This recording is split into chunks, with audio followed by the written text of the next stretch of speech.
Hey guys, this is David Details, aka Davinci Autoart, and this is Davinci Autoart Detailing Academy.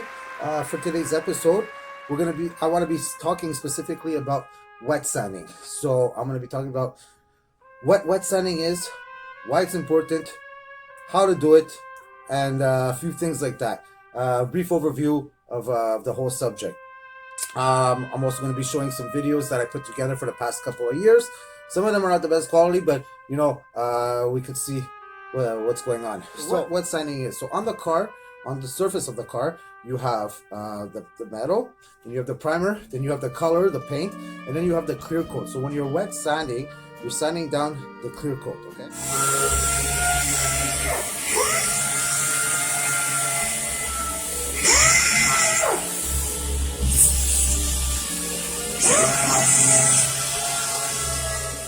So I made a little drawing here. So on the surface of the car, you have the metal, and you have the paint, and then you have the clear coat. So when we talk about wet sanding, we're wet sanding the actual clear coat. Another drawing over here. So this is the clear coat. These are represent as scratches. When you sand down, we're trying to smooth this down as much as possible. So this will be the end result after, to reduce those scratches and make it a flat surface again.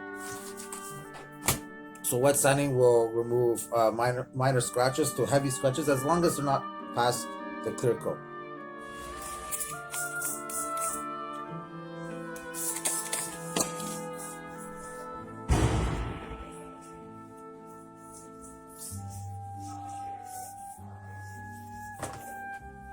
So when you're wet sanding, there's different kinds of tools. Either you do it by hand, or you do it by machine. The machine, you usually use there's different kinds, but this is the most common one. It's called a Rotax.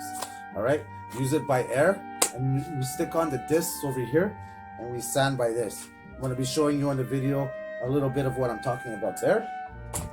Or you can use it by hand. We have different size blocks. You have like this, you have like this, you have other ones, but these two, if you have just these two, you can get most of the 99% of the job done.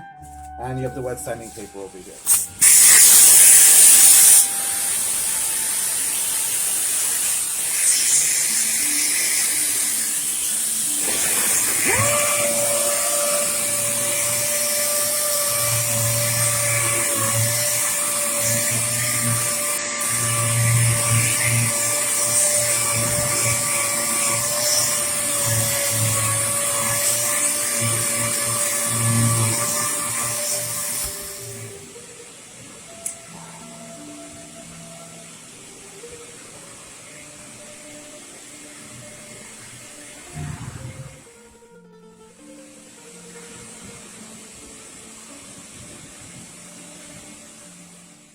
Car has been wet sanded, it leaves a milky surface. Okay, it's really smooth, but it's dull, a matte almost. We need to buff out, or compound out, I'm sorry, these marks with a polisher, a rotary polisher, a wool pad, and a compound. Once that is done, then we proceed to polishing, and again, that's a whole other skill set, and but that's what you would do after wet sanding.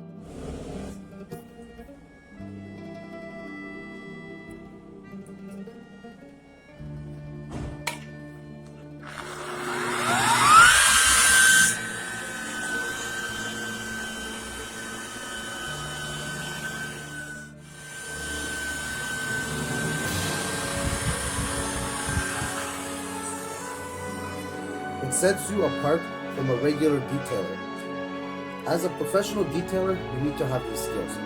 And wet sanding is right on the line between detailer and a body man. So you're in that gray area, which you're incorporating both worlds, and to be a professional detailer, that's exactly what you want.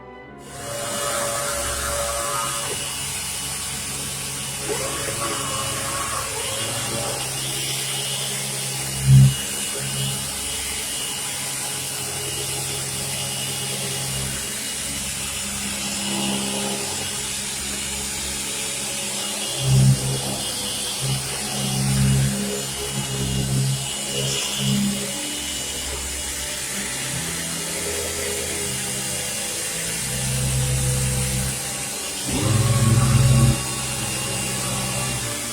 I know how far I can sand or how much clear coat there is? Well, there's tools that you could use, readers and stuff.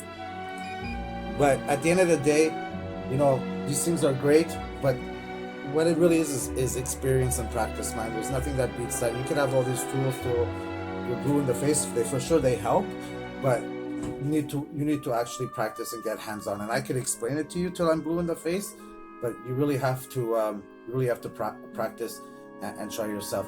But at least with the theory that I'm giving, like what is happening, the process, and you can understand and go from there.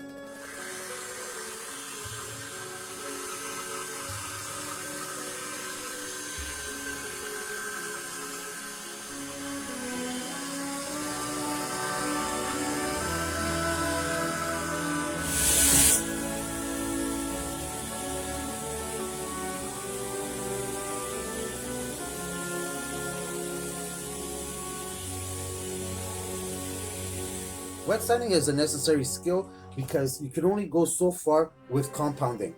There's scratches that compounding will never ever come out. You take out. Wet sanding will make your job faster, will make your job better.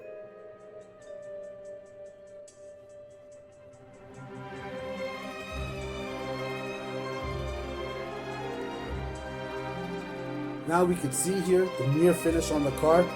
Like, the car is better than brand new because even though the car is 8, 10, whatever amount of years old, we've actually removed a layer of the clear coat. So the layer that we're left with is a brand new layer. So it's a brand new paint job, and it's actually better than a paint job that you would get at a body shop, because this process has to be done anyways.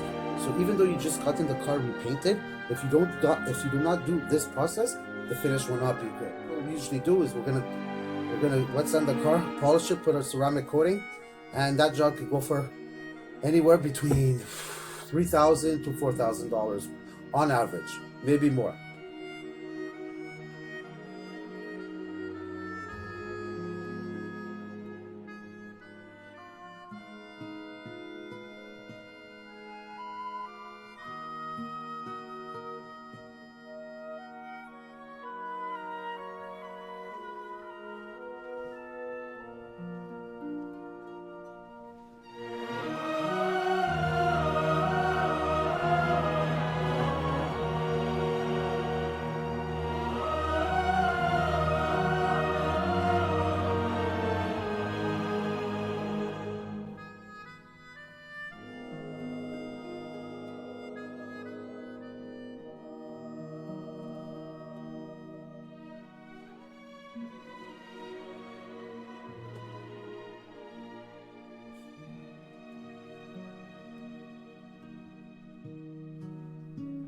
Anyways, thanks guys. I really appreciate you watching the video. I hope you got something out of it. If you have any more questions or you want to talk any more about this subject, please don't hesitate to give me a message in my inbox. I would love to talk to you anytime.